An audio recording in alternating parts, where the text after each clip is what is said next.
Salatu wassalamu ala ashrafil anbiya wal mursalin sayyidina wa nabiyina Muhammad ibn Abdullahi wa ala alihi wa ashabihi man tabi'ahum bi ihsan ila yawmiddin.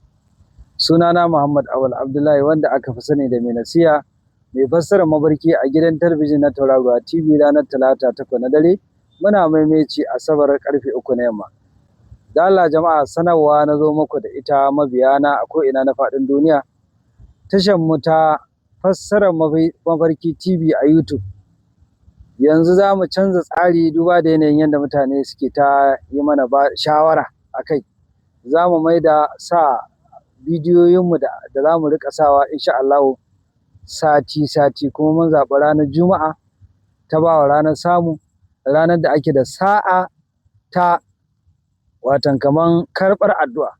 Kuma insha Allah za mu ɗauke shi insha Allah kamar 8 na dare za mu riƙa sawa insha Allah. Matuƙar muna da rayuwa za mu ci gaba da sako muku ko ingizo muku bidiyoyinmu dukkan sati, dukkan ranar Juma'a 8 na dare.